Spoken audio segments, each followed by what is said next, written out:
Some people don't live when they die, they wait. You go to the Eastern Road because that is where the answer is supposed to be, or at least the person who understands the question. Her name is Mama Danladi. Nobody knows how old she is. The house is older than the road itself, and before you can finish knocking, the door opens, like she has been standing there waiting. She looks at both of you, not surprised, not confused, just certain, and she says, "I wondered which of you would come first." Then she pauses, looks again. "I didn't expect both." You enter, you sit. She makes tea. No wasted movement, no unnecessary words. Then she says something that stops everything again. You have the notebook. You ask how she knows. She replies, "I wrote in it." Now the question changes. Not who he was, not what he did, but what happened after. You ask her about the words. Not yet. She sits down. She takes her time because this is not something you rush. Then she says, when a person dies suddenly, before they finish something important, they do not leave. You don't interrupt because something in you already knows this might be true. She continues, they wait. Not in the way stories describe, not goats, not spirits, something quieter, something unfinished.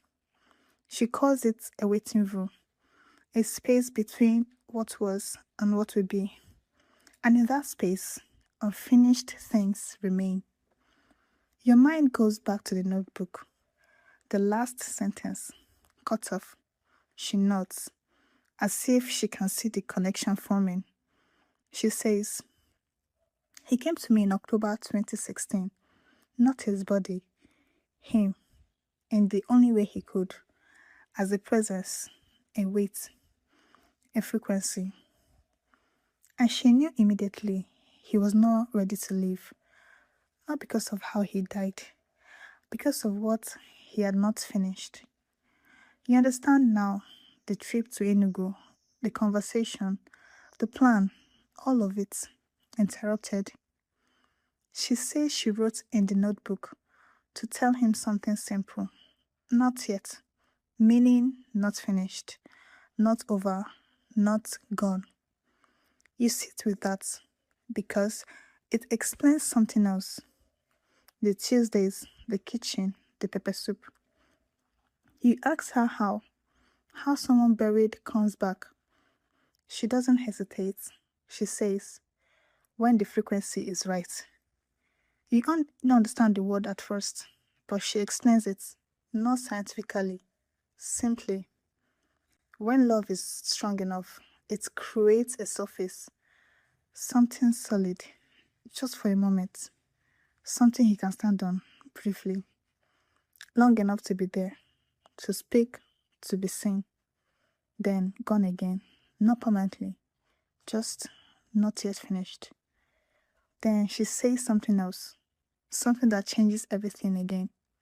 He is here. You don't react immediately because you feel it at first.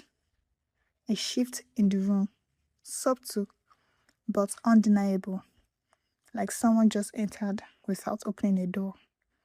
Then you hear it, his voice, calm, familiar, exactly as it should be. You needed more crayfish. I was right. And in that moment, you understand. He didn't come back randomly. He has been waiting for this, for both of them, in the same place, at the same time, ready to finish what he started. He is in the room. Both of them can feel it. And what he came back to say is not what either of them expected, but it's exactly what both of them needed. Thank you for watching. If this story stayed with you, follow, subscribe, like, and share, and I'll see you in the final episode.